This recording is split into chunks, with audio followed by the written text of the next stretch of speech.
Hello friends, welcome to our YouTube channel. आज हम जुड़े हैं हमारी कई सारी नई न्यूज़ के साथ, कई सारे नए करंट अफेयर्स के साथ। तो उसी प्रकार हम आगे बढ़ते हैं हमारे आज की न्यूज़ेस, आज की करंट अफेयर्स के साथ। हम डेली इसी तरीके से कई सारे न्यूज़ेस, कई सारे इंपॉर्टेंट न्यूज़ेस जो एग्जाम के लिए बहुत ज़्यादा इंपॉर्टेंट है वो डिस्कस करते हैं। तो इसी प्रकार उसी सीरीज में आज हम बढ़ते हैं हमारी नई करंट अफेयर्स के साथ। नई करंट अफेयर्स के साथ आगे बढ़ने से पहले हम देख लेते हैं जो हमने लास्ट जो वीडियो बनाई थी, लास्ट हमारा जो लेक्चर था, उसमें जो हमारी लास्ट का जो वीडियो था उसमें जो मैंने आपको क्विजेस दिए थे, आपके कमेंट भी आए हैं, बहुत सही आंसर थे उनके, सभी के सही आंसर थे। तो उसके बारे में हम देख लेते हैं। जो हमारा फर्स्ट क्वेश्चन था उसका आंसर है केरला। अब वो जो होटल्स बनाए थे, कुदुमश्री होटल्स, वो किस लिए बनाए थे ये भी मैं आपको बता देता हूँ। केरला की गवर्नमेंट ने जो वो होटल बनाए थे वो किस लिए बनाए थे कि बहुत कम चार्जेस में वो फूड प्रोवाइड करवाएंगे।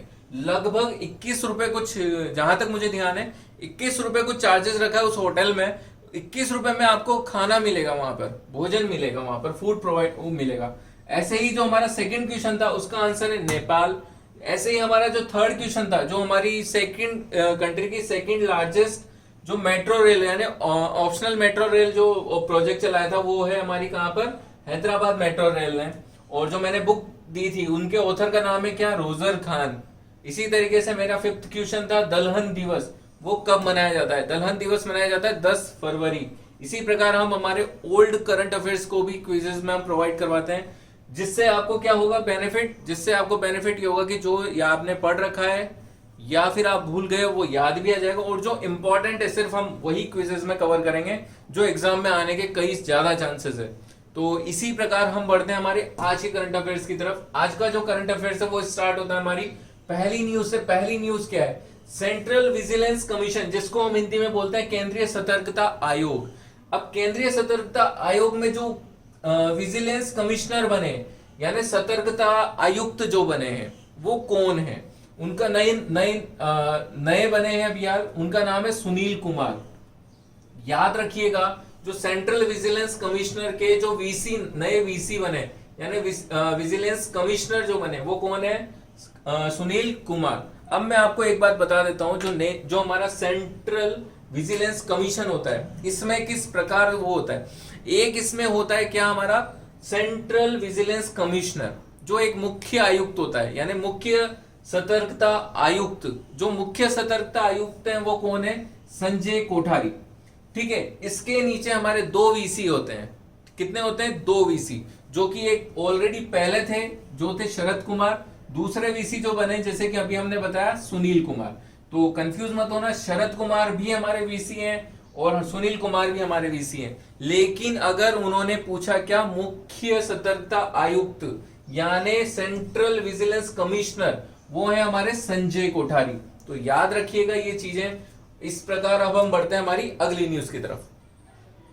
तो अब हम बढ़ते हैं हमारी अगली न्यूज की तरफ जो कि है महाराष्ट्र से रिलेटेड। महाराष्ट्र से रिलेटेड क्या है वो हम जान लेते हैं। क्या, महाराष्ट्र में एक एयरपोर्ट है, उस एयरपोर्ट का नाम है औरंगाबाद। उस एयरपोर्ट का नाम चेंज कर दिया है महाराष्ट्र की गवर्नमेंट ने।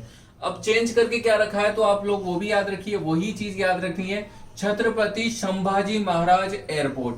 क्या रखा है, औरंगाबाद का जो एयरपोर्ट था उसका नाम बदलकर क्या रख दिया है, छत्रपति संभाजी महाराज एयरपोर्ट। ठीक है, इसी तरीके से मुंबई सेंट्रल रेलवे स्टेशन, उसका भी नाम चेंज किया है और उसका नाम क्या रखा है, नाना शंकर सेठ रेलवे स्टेशन। तो ये नाम चेंज कर दिए महाराष्ट्र की गवर्नमेंट ने, वहां के दोनों याद रखिएगा। इसी तरीके से अब हम बढ़ते हैं हमारी अगली न्यूज की तरफ जो कि है क्रिसिल से रिलेटेड। अब देखिए कि क्रिसिल क्या है।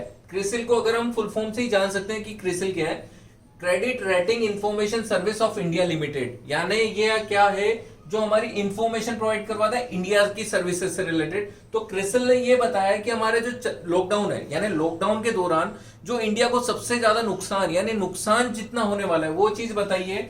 इंडिया को नुकसान होने वाला है लॉकडाउन की वजह से 10 लाख करोड़ रुपए का। कितने का, 10 लाख करोड़ रुपए का, जो कि अगर हम देखा जाए एक इंसान के लिए भी चेंज करा हुआ है उन्होंने 7,000 रुपए पर पर्सन। इतना लॉस होने वाला है इंडिया को, यानी एक इंसान पर 7,000 रुपए का नुकसान होने वाला है। अब आप देख सकते हो इंडिया की पॉपुलेशन कितनी ज्यादा है, कितनी ज्यादा आबादी है, तो कितना बड़ा नुकसान हो रहा है इंडिया को लॉकडाउन के चलते हुए। तो इसी प्रकार हम बढ़ते हैं हमारी अगली न्यूज की तरफ। तो ये है हमारी अगली न्यूज जो कि है हमारे क्या, new development bank. New development bank, जिसको आप किस नाम से जानते हैं, दूसरे नाम से भी जानते हैं, ब्रिक्स। अब ब्रिक्स की भी फुल फॉर्म होती है क्या, वो भी हम देख लेते हैं। B for Brazil, R for Russia, I for हमारा इंडिया, सी फॉर चाइना, और एस फॉर जो सबसे लास्ट में जोड़ा गया था क्या, साउथ अफ्रीका। ठीक है, तो ये 5 कंट्री का एक डेवलपमेंट यानी विकास के लिए बैंक बनाया हुआ है इन 5 कंट्रियों ने मिलकर। तो ये बैंक ने इस बैंक ने एक लोन अप्रूव किया है इन सभी कंट्रीज के लिए। जैसे कि हम देख रहे हैं कि जो हमारा कोरोना वायरस की वजह से स्लो डाउन चल रहा है, इकोनॉमी स्लो डाउन चल रहा है, तो उसकी वजह से उससे लड़ने के लिए हम इसने ब्रिक्स ने एक लोन अप्रूव किया है। वो कितना किया है, सभी कंट्रीज को, यानी 5 कंट्रीज को लोन अप्रूव किया है $15 बिलियन का। कितना लोन अप्रूव किया है, $15 बिलियन का। अब जो हमारा ब्रिक्स का जो हेडक्वार्टर है वो कहां पर है, शंघाई में। शंघाई चाइना में ही है, तो चाइना के शंघाई में इसका हेडक्वार्टर है। और जो हमारे ब्रिक्स के चेयरमैन है वो कौन है, केवी कामत। तो याद रखिएगा कि केवी कामत कौन है, मतलब ब्रिक्स के चेयरमैन कौन है, केवी कामत। तो इसी प्रकार हम बढ़ते हैं हमारी अगली न्यूज की तरफ। तो हम बढ़ते हैं हमारी अगली न्यूज की तरफ, जो कि रिलेटेड है किससे, पिट्सबर्ग क्लाइमेट डायलॉग। अगर इसको हिंदी में हम बात करें तो वो क्या बोला जाता है, पिट्सबर्ग जलवायु संवाद। ये अभी हुआ था, ये कौन सा एडिशन था, पहली चीज तो ये कौन सा एडिशन था, ये एडिशन था हमारा 11वां एडिशन, यानी 11वां संस्करण था इसका। जो ये डायलॉग हुई थी इसका कौन सा संस्करण था, 11वां संस्करण। ठीक है, अब इसमें जो होस्ट कंट्री थी, यानी इसको होस्ट कौन कर रहा था, इसको होस्ट कर रहा था कौन, जर्मनी। लेकिन जो इसकी एसोसिएट कंट्री थी, यानी इसकी जो सह अध्यक्षता या इसकी को होस्ट जो कंट्री थी वो कौन सी थी, यूके। ठीक है, और जर्मनी से जैसे कि मैं बात करता हूं, जर्मनी की जो पार्लियामेंट है यानी संसद, उसको क्या बोला जाता है, उसको बोला जाता है क्या, बुंडेस्टेग। क्या बोला जाता है, बुंडेस्टेग। जो ये हमारी जलवायु संवाद हुई थी, यानी कि जो हमारा पिट्सबर्ग क्लाइमेट डायलॉग हुआ था, इंडिया से कौन गया था, यानी इंडिया से इसमें गए थे हमारे प्रकाश जावड़ेकर, जो कि आप जानते हो मिनिस्टर है कहाँ के, environment, forest and climate change ministry के मिनिस्टर हैं हमारे ये। और एक और है जो इंफॉर्मेशन, जो हमारा आईटी वाला होता है, उसकी मिनिस्ट्री के भी मिनिस्टर हमारे यही है। दूसरे हम अगली न्यूज की तरफ चलते हैं, जो कि रिलेटेड है किससे, medicine maker list 2020। Medicine maker list 2020, ये पूरे वर्ल्ड में एक लिस्ट बनाई जाती है जिसमें बेस्ट यानी मेडिसिन मेकर यानी दवाइयां के जो निर्माता हैं, जो बनाते हैं, वो उनके लिए एक लिस्ट बनाई जाती है। उन्होंने जो लिस्ट बनाई थी अभी 20 लोगों की लिस्ट बनाई थी, जिसमें 20 जिसको बोला गया है क्या, प्रभावशाली लीडर्स। ठीक है, यानी इंस्पायरेशनल लीडर्स हैं हमारे ये, जो मेडिसिन मेकर लिस्ट 2020 में जो बनाई है। इसमें इस जो 20 जनों की लिस्ट है, इसमें एक इंडियन भी शामिल है। उस इंडियन का नाम आपको याद रखना है क्या, किरण मजूमदार शो। अब ये इनको शामिल किया गया है 20 इंस्पायरेशनल लीडर्स में। तो ये कौन है ये भी जान लेते हैं थोड़ा बहुत। ये हमारे चेयरमैन है किस कंपनी के, बायोकॉन कंपनी के। और ऑस्ट्रेलिया ने इनको सर्वोच्च नागरिक सम्मान से सम्मानित किया था, यानी honour of highest civilian in Australia. तो ये भी याद रखिएगा कि ऑस्ट्रेलिया ने इनको सर्वोच्च नागरिक सम्मान से सम्मानित किया हुआ है। तो इनको अभी हाल 20 इंस्पायरेशनल लीडर्स में शामिल कर दिया है, जो कि जो लिस्ट निकली थी अभी हाल। तो इसी प्रकार हम बढ़ते हैं अब आगे की तरफ। तो हम बढ़ते हैं हमारी अगली न्यूज की तरफ, जो कि मिनिस्ट्री ऑफ शिपिंग से रिलेटेड। जो मिनिस्ट्री ऑफ शिपिंग है, यानी शिपिंग की जो मंत्रालय, शिपिंग मंत्रालय, उन्होंने क्या बताया है अभी कि जो बंदरगाह यानी जो पोर्ट है, उन पर जो काम कर रहे हैं यानी कार्यरत जो हमारे वर्कर्स हैं, उनके लिए उन्होंने एक इंश्योरेंस, मान लीजिए आप कि उनके लिए उन्होंने इंश्योरेंस रखा है कितने का, 50 लाख रुपए का मुआवजा देने के लिए वादा किया हुआ है। यानी जो अभी बंदरगाह पर काम कर रहे हैं, अगर उनकी कोई डेथ हो जाती है, उनकी कोई मृत्यु हो जाती है, तो उनको मुआवजा, उनकी फैमिली को मुआवजा कितने का मिलेगा, 50 लाख रुपए का। तो ये मिनिस्ट्री ऑफ शिपिंग ने अभी अनाउंसमेंट करी थी, उनको मुआवजा देने का वादा किया है। तो इसी तरीके से हम देख लेते हैं कि जो हमारे मिनिस्ट्री ऑफ शिपिंग है, उसके मिनिस्टर कौन है, उसके मंत्री कौन है, पोन राधाकृष्णन, ये उसके मिनिस्टर हैं। लगभग टोटल बंदरगाह कितने हैं हमारे पास, अभी तक हम जानते थे कि हमारे पास टोटल बंदरगाह कितने, 12। लेकिन एक नया ऐड हो गया है जिसका क्या नाम है, बाधवन। क्या है, बाधवन, जो कि अब हो चुके हैं 13, यानी अभी तक इसको इसमें शामिल नहीं किया है, लेकिन इसको बना दिया है गया है, बंदरगाह तो कंप्लीट बना दिया है, लेकिन लिस्ट में अभी इसको शामिल नहीं किया है। लेकिन अब आने वाले जितने भी एग्जाम्स है उसमें सही आंसर क्या होगा, आपका 13 ही होगा। तो याद रखिए कि टोटल बंदरगाह, टोटल पोर्ट कितने हैं हमारे पास, 13। इसी तरीके से हम आगे बढ़ते हैं हमारी अगली न्यूज की तरफ, जो है Indian meteorological department IMD. IMD ने एक लिस्ट रिलीज करी है, लिस्ट को रिलीज किया है। उस लिस्ट में क्या बताया कि जो भी हिंद महासागर में आने वाले, यानी आने वाले उष्ण कटिबंधीय चक्रवात, जिसको हम बोलते हैं क्या, ट्रॉपिकल साइक्लोन को कितने नए नामों से जाना गया।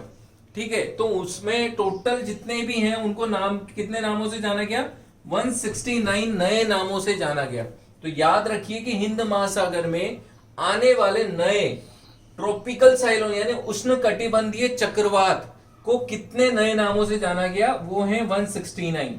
तो इसी प्रकार हम बढ़ते हैं हमारी अगली न्यूज की तरफ।